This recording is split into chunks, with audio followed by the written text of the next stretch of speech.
Roberto Carlos. De 1941 a 1956, primeiros anos e início na rádio. Roberto Carlos Braga nasceu na cidade de Cachoeiro de Itapemirim, no sul do Espírito Santo, em 19 de abril de 1941. O quarto e último filho de Robertino Braga e Laura Moreira Braga. Seu avô materno, Joaquim Moreira, era português e sua avó, Ana Moreira, tinha ascendência indígena e negra. Os pais de Roberto, já casados, saíram do interior de Minas Gerais para morar em Cachoeiro. Robertino era relojoeiro e instalou uma pequena loja no centro da cidade. Laura era costureira e atendia a uma vasta clientela, pois na época, quase não se vendia roupa pronta. A família morava em uma casa modesta no alto de uma ladeira, no bairro do Recanto. Logo que nasceu, Roberto foi apelidado de Zunga, um apelido relativamente comum na época. Desde cedo ele mostrou aptidão para a música, adorava assobiar e por volta dos 4 anos, já divertia a família cantando músicas do cantor Bob Nelson, seu primeiro ídolo musical. Zunga vestia-se como cowboy, no estilo de Nelson, e era incentivado por sua mãe a cantar também para as visitas.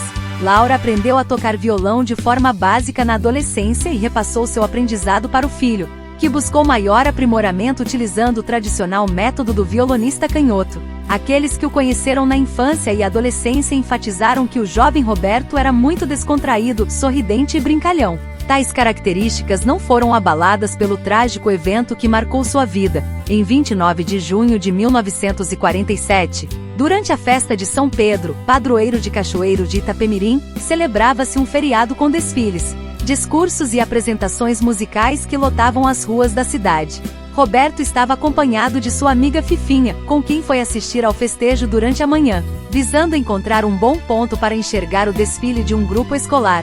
Ficaram próximos aos trilhos da estrada de ferro Leopoldina e não perceberam quando uma locomotiva a vapor se aproximou em sua direção. Uma das professoras que acompanhava os alunos percebeu a situação e gritou para elas saírem dali. Mas ao mesmo tempo em que gritou, a professora avançou e puxou pelo braço a menina, que caiu sobre a calçada. Roberto se assustou com o gesto brusco, tropeçou e caiu na linha férrea. O trem avançou por cima do garoto, que ficou preso embaixo do vagão, tendo sua perna direita esmagada pelas rodas. Desmaiado, foi socorrido por um homem que o levou para a Santa Casa de Misericórdia de Cachoeiro de Itapemirim, onde sua perna foi amputada na altura da canela, ao invés de acima do joelho, como era comum na época. Devido à condição econômica da família, Roberto passou o restante de sua infância andando de moleta. Só aos 15 anos adquiriu sua primeira prótese, ao mesmo tempo em que o acidente agravou a situação de vulnerabilidade dos Braga, pois Robertino acumulou dívidas com fornecedores da loja que conseguiu quitar após um apelo. Também ajudou a aproximar ainda mais Roberto da religião. Como ele mesmo diria, nos dias que permaneci no hospital, criei minha estrutura, inventei orações que repito até hoje. Durante a infância, Roberto expressou o desejo de ser aviador, depois desejou ser caminhoneiro e por volta dos 8 anos, quis ser desenhista. Porém, seus pais o orientavam a sempre responder que queria ser médico, carreira visada como meio de ascensão social. Isso mudou em outubro de 1950, quando, incentivado por Laura, Roberto fez sua primeira apresentação pública como cantor no programa infantil, transmitido pela Rádio Cachoeiro, a única emissora da região. Trajado com uma roupa costurada por sua mãe especialmente para a ocasião, ele cantou o bolero Amor e Mais Amor, do porto-riquenho Bob Capó. O programa, patrocinado por uma fábrica de doces, distribuía balas para as crianças. Ao receber o seu punhado, Zunga foi convidado a se apresentar novamente na semana seguinte. Em casa foi elogiado pela vizinhança e pela mãe e respondeu a ela: "Eu não quero mais ser médico não. Agora eu quero ser cantor." Um dos quadros do programa infantil consistia em uma disputa entre os jovens cantores. O público votava no melhor e este se sentava num trono até que outro participante o desbancasse. Roberto venceu tantas vezes a brincadeira que a partir daí, passou a ser chamado apenas para cantar um número na abertura e outro no encerramento do programa, além de participar de outras programações da emissora e receber um cachê de 60 cruzeiros velhos.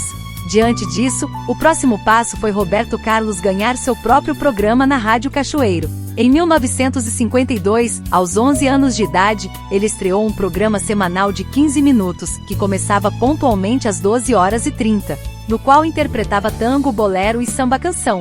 Roberto costumava fazer excursões com seus artistas para cidades vizinhas. Uma das primeiras apresentações do cantor mirim fora de sua cidade natal foi em Mimoso do Sul, em 15 de julho de 1953. Percebendo o crescente interesse de seu filho pela música, em 1954, Laura o matriculou no Conservatório de Música de Cachoeiro, onde ele teve aulas de piano 2 vezes por semana. No ano seguinte, Roberto gravou sua voz pela primeira vez em um disco de acetato ao interpretar Deusa, composta por um jornalista local.